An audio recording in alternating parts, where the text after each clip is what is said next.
There comes a moment when your mind just shuts down.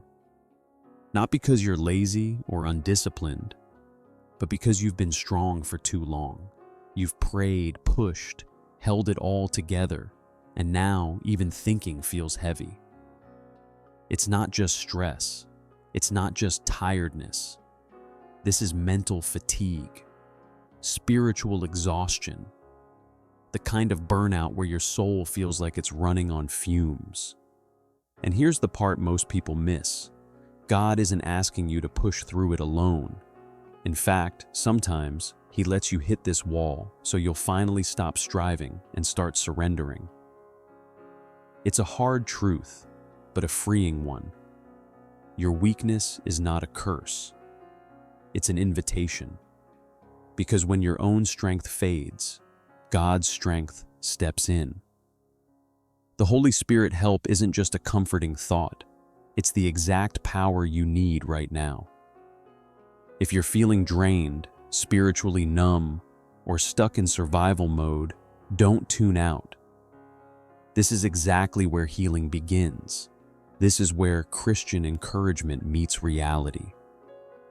You're about to discover what it means to let the Holy Spirit carry you, to stop performing and start receiving. Stay close, because what comes next could change the way you walk through the hardest parts of life. Recognizing the signs of spiritual and mental exhaustion.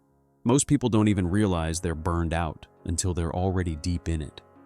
It creeps in quietly, missing a few prayer times, feeling disconnected during worship, snapping at people over little things. But these are the warning signs of something deeper: a tired mind, a spirit worn thin.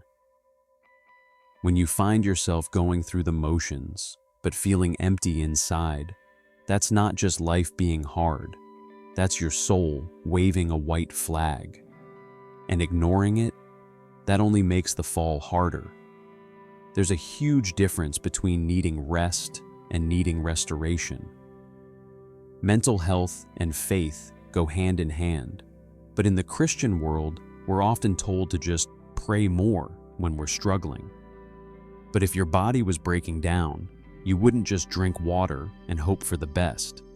You'd see a doctor, right? In the same way, your spirit needs intentional care. That's where Christian self-care comes in, slowing down, setting boundaries, saying no, even to good things, so you can say yes to what truly heals. Think about it like this. Your phone dies when it's used too much without being recharged. So why do we expect our hearts and minds to run endlessly without pause? Feeling drained is not failure, it's feedback. It's your soul saying, "Come back to God's comfort. Let me fill you again." And here's where it gets powerful, because once you recognize these signs, you can start to lean into something greater than self-effort, inviting the Holy Spirit into your weakness. The moment you admit, "God, I can't do this anymore," heaven leans in. See, the Holy Spirit isn't waiting for you to get it together. He's drawn to your weakness, not repelled by it. That's why Paul said, "When I am weak, then I am strong." Because in those cracked, vulnerable places, God's power in weakness shows up. And it's not abstract. It's deeply personal. It's that quiet peace in your chest when everything around you is chaos. That's God's presence, restoring your soul piece by piece. Letting the Holy Spirit help means giving Him access to what you usually hide: your doubts, your disappointments, your fears. This isn't about performing holiness. It's about practicing honesty. Start with a Holy Spirit prayer that doesn't sound perfect, just real. Something like, "Lord, I'm overwhelmed. I don't know what I'm doing, and I need you." That kind of raw prayer cracks open the door for Spirit-led healing to enter. Sometimes, that one honest prayer is more powerful than 10 eloquent ones. And don't underestimate the power of simple, repeated moments with Him. a verse whispered in the car, a worship song on repeat. Sitting in silence and saying, "Speak, Lord, I'm listening." That's how you learn how to hear God, not always in thunder, sometimes in the stillness of surrender. And hey, if this is hitting home for you, maybe save it for later, or share it with someone who's quietly struggling too. You never know who needs it, and if you're sticking around, subscribing kind of just makes sense at this point, right? Let's get back to the center of the message. Living in God's strength isn't a one-time emotional high, it's a daily choice. And honestly, it starts small. Before your feet hit the floor in the morning, whisper a tired mind prayer like, "Holy Spirit, carry me today. I can't do it without you." That one act of surrender shifts the weight off your shoulders and into God's hands. The same hands that calmed storms, lifted the broken, and raised the dead. Yes, even your to-do list isn't too small for Him. We often think spiritual renewal has to come through big breakthroughs or mountaintop moments. But most of the time, it's in the little faithful habits, journaling through Bible verses for burnout, choosing quiet time over scrolling, saying no to that draining commitment. That's how you build a lifestyle of Christian self-care without guilt. It's not selfish, it's stewardship. Because your emotional and spiritual health are part of your calling too.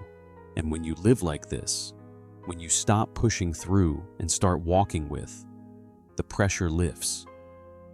You begin to recognize God's peace in places where anxiety used to rule. You speak with grace instead of reacting in stress. It doesn't mean life gets easier, but you stop carrying it alone. And when that shift happens, something deeper awakens. A strength that's not your own. A voice that leads gently. A kind of rest this world can't manufacture. And that's where things really start to change. Here's the truth. Most people never hear in time. You don't have to stay stuck in the cycle of exhaustion. You weren't created to grind yourself into spiritual dust. God's not impressed by your burnout. He's moved by your surrender. And the moment you let the Holy Spirit carry you, things begin to shift. Not always instantly, but deeply. That's where emotional healing begins. That's where you finally find peace of mind. Not because life got easier, but because you stopped doing it alone. So let me ask you, what are you still carrying that God's been asking you to lay down? What would happen if instead of powering through, you paused and actually invited Him into your weakness today? Would your relationships look different? Would your faith feel lighter? Would you finally breathe again?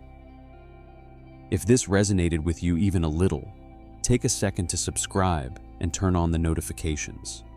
I promise, we're just scratching the surface. There's more to unpack, more Christian motivation, more faith in hard times, more practical ways to walk this journey without burning out.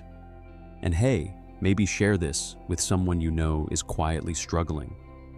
You might be the reason they finally take that first step toward God's comfort and divine rest.